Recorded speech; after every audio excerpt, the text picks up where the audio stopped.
औज़ुबिल्लाहिमिनश्शैतानिर्रजीम बिस्मिल्लाहिर्रहमानिर्रहीम। उम्मीद है आप सब खैरियत से होंगे। तो विदाउट वेस्टिंग ओवर टाइम हम अपने टॉपिक की तरफ जाते हैं। आज का हमारा जो चैप्टर है वो चैप्टर नंबर 36 है, जो कि वैक के हवाले से है, weighted average cost of capital.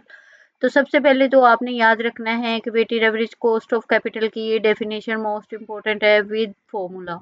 इसको आपने इग्नोर नहीं करना, राइट। और मैं आपको साथ साथ बताती जाऊंगी कि आपको किन चीज़ों का ज़्यादा ये होगा और किन चीज़ों को आपने अवॉइड करना है, ठीक है। अब चलते हैं, ये वैक में है जो बेसिकली ई फॉर इक्विटी होता है, ठीक है, वी फॉर वैल्यू है, और multiply by r return on equity है, plus dividend divide by value multiply by return on dividend multiply by 1 minus tax, ठीक ठीक है।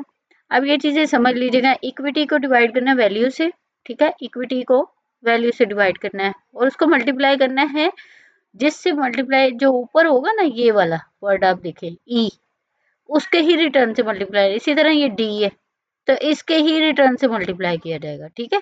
उसके बाद मल्टीप्लाई करना है 1 में से उसके टैक्स की वैल्यू को, टैक्स की परसेंटेज को हमने माइनस करना है।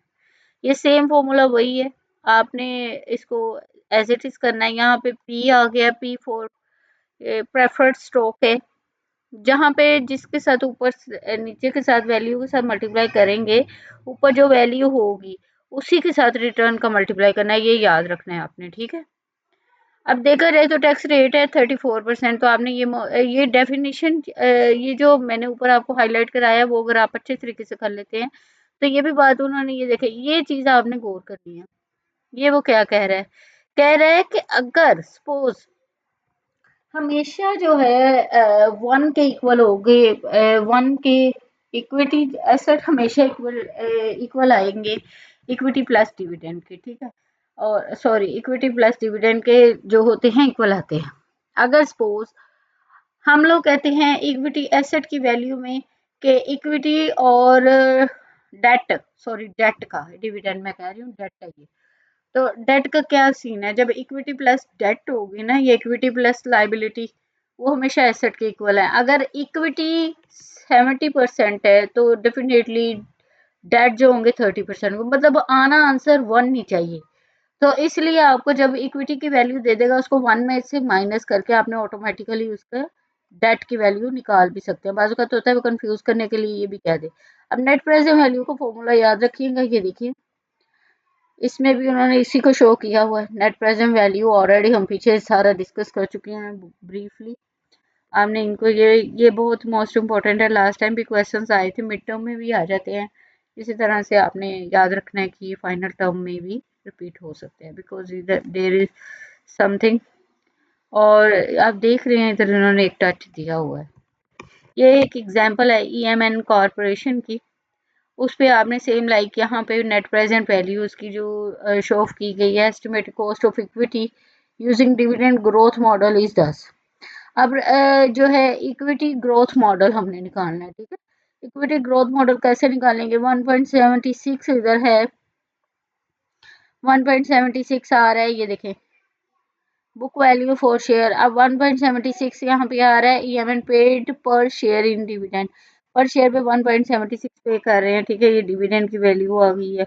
उसके बाद 1 प्लस क्या होता है, परसेंटेज होती है जिस पे ये ग्रो कर रहा है, उसमें प्लस करना है और डिवाइड कर देना है आपने इसको 45.41। ये कहाँ से आया 45.41, ये है, but the stock actually sells for 45.41। आपने बेसिकली उनको बताना है रिटर्न ऑन इक्विटी कितना है, ठीक है, कितना आपने उस पे बेनिफिट लिया, कितना हमने प्रॉफिट जनरेट किया, ठीक है। अब चलते हैं नेक्स्ट अपने टॉपिक की तरफ। नेक्स्ट टॉपिक ये एग्जांपल्स ही हैं, ये देख लीजिएगा, सेम उसी को एक्सप्लेन किया हुआ है, लेकिन ये याद रखिएगा, मैं ये नहीं कह रही इनको अवॉइड कीजिएगा, ये मोस्ट इंपॉर्टेंट एग्जांपल्स हैं, ये आपने करनी है। मैंने जस्ट आपको फॉर्मूला बता दिया, आप कोशिश कीजिएगा ये दोनों असाइनमेंट के तौर पे दोनों सवाल जो है फुल फ्लैज कर लें, बिकॉज बाजू का तो होता है वीयू में सेम फुल फ्लैज क्वेश्चन की एग्जाम्पल ही उठा के उसमें टिट्टो वो कॉपी पेस्ट कर देते हैं। अब डिविडेंड ग्रोथ मॉडल का फार्मूला ये है, आप अगर सिर्फ ACC 501 में जस्ट फॉर्मूलाज को ही अच्छे से देख लेना, स्पेशली फाइनल एग्जाम में, तो आई एम श्योर कि आप लोगों के CGPA लेना कोई इतनी बड़ी बात नहीं होगी। ठीक है, अब D1 जो है एक्सपेक्टेड डिविडेंड है, ये चीजें आपने याद रखनी है। अब द कॉस्ट ऑफ डेट है, RD है, कॉस्ट ऑफ डेट आ रहा है, उसको जिस तरह से नॉमिनेट भी करते हैं ना, वो भी चीजें आपने याद रखनी है। अब आगे चलते हैं, ये नीचे जो हमने फॉर्मूला ऑलरेडी डिस्कस किया हुआ है, द कॉस्ट ऑफ डेट क्या है।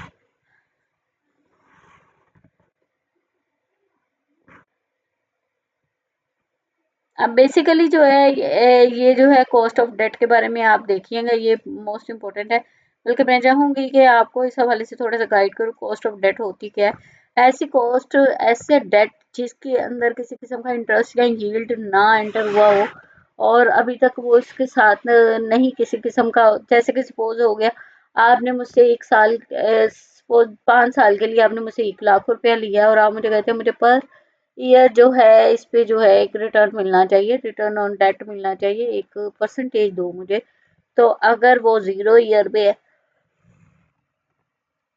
तो अगर आप किसी को बिल्कुल सिंपल वे में बताना चाहेंगे, वो पूछेगा ना कॉस्ट क्या है तुम्हारी डेट की, तो आप 1 लाख ही बताएंगे, ये नहीं बताएंगे कि मैंने उसके ऊपर जो परसेंटेज पे की वो भी इसमें ऐड हो जाएगी। ठीक है, वो ऐड नहीं होगी। तो बिकॉज ये था हमारा आज का लेक्चर। होप सो आपको काफ़ी हद तक समझ आई होगी। ये इतना खास इंपॉर्टेंट नहीं था, इसमें जो फॉर्मूला है वही बहुत इंपॉर्टेंट है, और ये याद रखिएगा उसमें से क्वेश्चन भी आता है, तो आपने उसको इग्नोर नहीं करना। तो अगले लेक्चर तक के लिए अल्लाह हाफिज़। अगर किसी ने अभी तक मेरे चैनल को सब्सक्राइब नहीं किया, उससे हम्बल रिक्वेस्ट है कि सदका जारिया के तौर पे इसको जो है आप मुझे कोऑपरेट करें, ताकि मैं भी अप्रिशिएट हो, मेरे लिए मैं भी करेजफुल हूँ इस हवाले से। और अगले लेक्चर तक के लिए अल्लाह हाफिज़।